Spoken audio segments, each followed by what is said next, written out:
Congress party Telangana ఏర్పాటు తర్వాత ఆంధ్రప్రదేశ్ విభజన తర్వాత చాలా ఏపీలో చాలా అడుగంటిపోయిన పరిస్థితి, నాయకులు కూడా వేళ్ల మీద లెక్కబెట్టేంత మందే ఉన్నారు. ఇప్పుడు షర్మిల చేరికతో అటు పాత కాంగ్రెస్ వాళ్ళు వచ్చి చేరడం కానీ, వైసీపీలో ఉన్న అసంతృప్తులు వచ్చి చేరడం కానీ ఇలాంటి పరిణామాలు జరిగే అవకాశం ఉందా? రానున్న ఎన్నికల్లో కాంగ్రెస్ గ్రాఫ్ పెరగడానికి షర్మిల చేరిక అనేది ఎంత మేరకు ఉపయోగపడుతుంది, లేదంటే జగన్ను గద్దె దింపడానికి ఏమైనా ఉపయోగపడుతుందా? ఇది అంటే కాంగ్రెస్ అధికారంలో దించడానికి అయితే షర్మిల చేరిక ఇప్పటికిప్పుడు ఏం ఉపయోగపడుతున్నాయి అనుకోను. ఎందుకంటే ఎన్నికలు కొద్ది నెలలే ఉన్నాయి. ఇప్పటికిప్పుడు షర్మిల ఒక పెద్ద రాజకీయ వాతావరణాన్ని తీసుకొస్తుంది అనుకోను. ఎందుకంటే షర్మిల కాంగ్రెస్లో చేరటానికి షర్మిల ప్రయోజనాలు కాంగ్రెస్ పార్టీ ప్రయోజనాలే తప్ప బలమైన రాజకీయ కారణమే లేదు. అంటే ఒక స్ట్రాంగ్ పొలిటికల్ బేసిస్తో ఆమె చేరడం లేదు. ఆమె చేరటానికి ప్రాతిపదిక ఏంటి? ఆమెకున్న రాజకీయ ఇంట్రెస్ట్లు, కాంగ్రెస్ పార్టీకి ఉన్న పొలిటికల్ ఇంట్రెస్ట్లు, ప్రజలకు ఇంట్రెస్ట్ ఏంటి అనే క్వశ్చన్ వస్తుంది. అందువల్ల కంపెల్లింగ్ పొలిటికల్ నరేటివ్ ఏమీ లేకుండా ఆమె కాంగ్రెస్లో చేరుతుంది.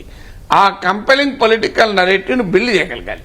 అయితే కాంగ్రెస్ పార్టీకి ఇప్పుడున్న రాజకీయ పరిస్థితుల్లో వైఎస్ షర్మిల అనే మించిన నాయకురాలు అయితే ఇంకెవరు దొరకరు. కాంగ్రెస్ పార్టీలో ఇవ్వాలన్న స్థితిలో రాజశేఖర రెడ్డి కూతురే నేరుగా కాంగ్రెస్ పగ్గాలు తీసుకుంటే అంతకన్నా కాంగ్రెస్ పార్టీ కలిసి వచ్చే అవకాశం ఉన్న అంశం ఇంకోటి ఉండదు. అందువల్ల కాంగ్రెస్ పార్టీ షర్మిల పట్ల ఆసక్తి చూపడంలో ఆశ్చర్యమేమీ లేదు. షర్మిలకు కూడా సొంత పార్టీ పెట్టుకున్నప్పుడు ఉన్న మిగిలిన ఆప్షన్ అదొక్కటే, కాంగ్రెస్ పార్టీ ఒకటే. వైఎస్ఆర్ కాంగ్రెస్లో ఉండలేనప్పుడు సొంత పార్టీ పెట్టుకున్నాం. అందువల్ల కాంగ్రెస్ కు Sharmila mutual political interest convergence అయ్యాయి. అందువల్ల ఆమె కాంగ్రెస్లో చేరుతున్న మాట నిజం.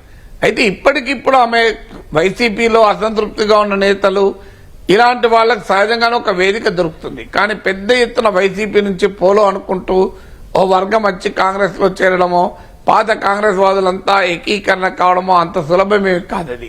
ఎందుకంటే ఈ కాంగ్రెస్ పార్టీ తెలంగాణలో అధికారంలోకి వస్తుంది అన్న వాతావరణం ఉన్న సమయంలో కూడా ఇతర పార్టీల నుంచి కాంగ్రెస్ నుంచి వెళ్ళిపోయిన వాళ్ళంతా తిరిగి పోలోమని రాలేదు. ఇప్పుడు మరి శంకర్ రెడ్డి రాలేదు కదా, బీజేపీలో ఉన్నాడు. కొండా విశ్వేశ్వర రెడ్డి రాలేడు, బీజేపీలోనే ఉన్నాడు. ఇట్లా మనకు చాలా డీకే అరుణ రాలేదు, బీజేపీలోనే ఉన్నారు. సో రాజగోపాల్ రెడ్డి, వివేక్, విజయశాంతి లాంటి వాళ్ళు వచ్చినా రాని వాళ్ళు కూడా గణనీయమైన సంఖ్యలో ఉన్నారు.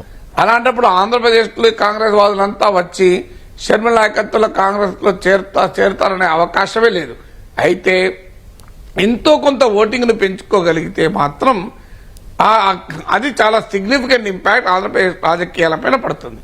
ఆమె ఒక 5%కో 6%కో కాంగ్రెస్ ని ఇంప్రూవ్ చేయగలిగితే అది డెఫినెట్ గా భవిష్యత్ పాలిటిక్స్ లో కాంగ్రెస్ పార్టీ రివైవల్ కు ఒక బేస్ ఏర్పడటానికి ఉపయోగపడుతుంది.